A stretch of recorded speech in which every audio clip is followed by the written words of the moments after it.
Para ampliar esta información sobre el anuncio de presidencia, los cambios en el gabinete, doy la bienvenida en el estudio a Jonathan Ruiz, director general de Información Económica y de Negocios del Financiero. Bienvenido, Jonathan. Hola, Susi. Pues bueno, más de 3 años la gestión de Emilio Lozoya Austin al frente de Petróleos Mexicanos, que en estos momentos se encuentra en la peor crisis de su historia. ¿Qué balance podríamos hacer? Sí, efectivamente, es la peor circunstancia por la que ha pasado Pemex por todas las razones, Susi. Vamos, esto no es necesariamente atribuible solamente a la circunstancia que ha dejado Lozoya o su gestión, Claro, sino todo el contexto que enfrenta la petrolera nacional. Hablemos solamente del precio del petróleo, digo, no hay necesidad de abundar sobre el tema, pero vamos, cómo ha caído el precio del petróleo y, bueno, otras circunstancias como también la caída de Cantarell, ¿no?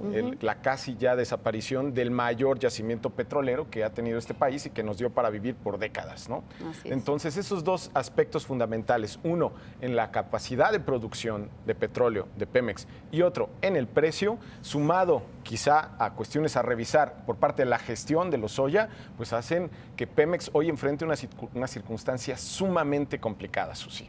Entonces, ¿a qué es a lo que se va a enfrentar ahora José Antonio González Anaya como nuevo director de Pemex? Veamos, por ejemplo, un dato. Un dato está en la producción de crudo y lo que, pues vamos, nos importa de manera importante, de manera relevante. El precio de la producción de crudo cayó, digamos, de 2.4 millones de barriles que estaba todavía al cierre de 2014 a una de 2.2 millones de barriles al cierre de 2015. Es decir, la producción de crudo no baja, pero hay una razón de fondo que hay que revisar. Esa está, por ejemplo, Susi, en el tema de la perforación de pozos. Vamos, uno espera que la perforación constante te dé más producción y eso sí se decidió durante, digamos, la capacidad ejecutiva de Lozoya.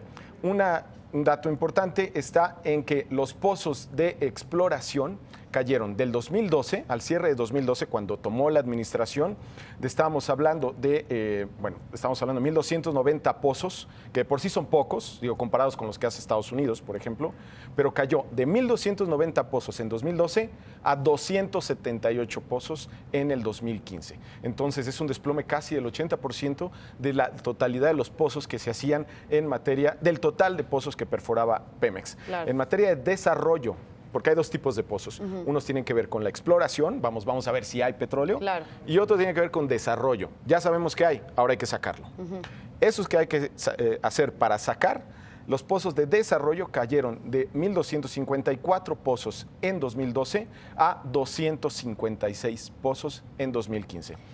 Entonces, con este panorama, ¿qué podríamos esperar de la gestión de Anaya? Sabemos que está en medio de una reestructuración Pemex, nuevas inversiones que se esperan de grandes consorcios.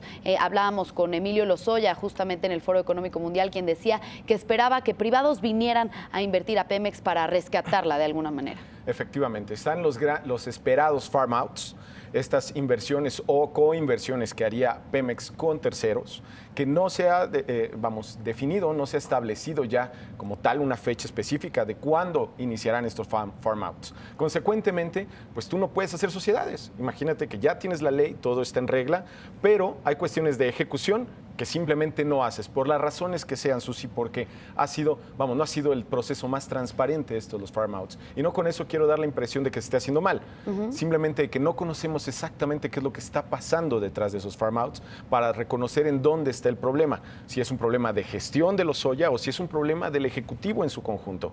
El hecho está en que vamos atrasados con esos farm outs que podrían darle a Pemex la oportunidad pues de producir más crudo con socios, ¿no? Por supuesto. ¿Qué podríamos esperar de González Anaya al frente de Pemex? Bueno, lo que podemos esperar es que va a recibir una circunstancia complicada. O sea, no va a haber dinero de sobra para venir a producir, por el contrario. La semana pasada se estaba hablando ya de cómo Hacienda puede capitalizar Pemex, es decir, de cómo el gobierno en su conjunto puede entrar a capitalizar Pemex como su principal accionista o representante de las accionistas que somos nosotros, ¿no? Entonces hay que ver de qué manera se da esto debido a la circunstancia que enfrenta Pemex. El año pasado Pemex redujo sus gastos en un 7%. Hablamos del recorte a lo largo del año y tal. Claro. Ese 7% es insuficiente, Susi. Hoy estamos enfrentando Pemex en su conjunto va a tener una pérdida de alrededor de 635 mil millones de dólares. Pérdida en su capital contable. Entonces, eso es inaudito, eso no lo tiene ninguna petrolera en el mundo. Entonces, se enfrenta a una petrolera en crisis, sin dinero y además con la urgente necesidad de producir dinero. Tiene que llegar a hacer una administración, una gestión muy similar a la de cual viene José Antonio González Anaya. José Antonio González Anaya viene de una circunstancia muy complicada en el Seguro Social, que sin embargo ha podido administrar de manera loable. Él es un doctor por el MIT, doctor en economía, que nos podría dar la sensación de que su experiencia a lo largo del gobierno por los últimos, 15 años ha sido muy productiva. Viene desde administraciones de Carlos Salinas de Gortari, pasó por administraciones de Ernesto Zedillo, ahí estuvo, por ejemplo, en el caso del horario de verano, fue uno de los gestores y organizadores del horario de verano, que, por cierto, nos hace padecer en otras circunstancias. Pero él fue uno de los organizadores y ha estado, en el proceso de relación con los estados. Recordemos que los estados son de los más beneficiados por el petróleo, Susi. Son de los que más reciben por distintas vías. Entonces, él seguramente tiene el conocimiento de dónde le duele a Pemex el dinero. Entonces, ahora viene a administrar, posiblemente a recortar, y eso es en lo que él estará enfocado seguramente en los próximos meses. Claro. Además viene la cuarta licitación de la ronda 1 que se postergó, inició la apertura del cuarto de datos, pero que hasta después de 9 meses se anunciará esta licitación. Qué bueno que la mencionas porque es la más importante quizá de las que hemos tenido hasta el momento. Aguas profundas, es algo que podría darnos la posibilidad de que vengan grandes inversiones a este sector, ¿no? Se habla, de cantidades industriales de dinero, 50 mil millones de dólares en inversión, todo está en papel, nada lo podemos ver todavía, pero esa es la expectativa enorme que se tiene, ¿no? Bien, ¿no se piensa que se podría adelantar esta fecha con la llegada de González Anaya? No necesariamente, porque él no está vinculado necesariamente al proceso de la ronda 1. Claro.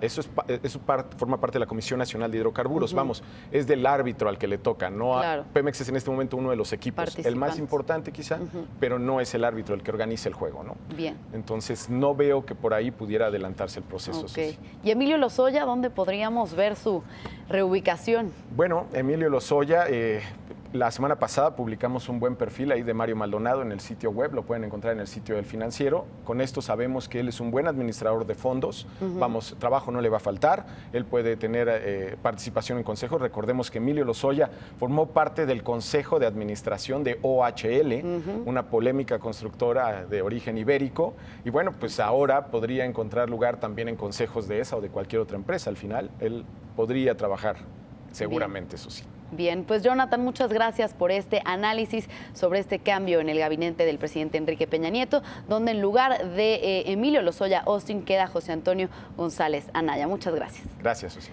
Gracias, Jonathan Ruiz, director general de Información Económica y de Negocios de El Financiero.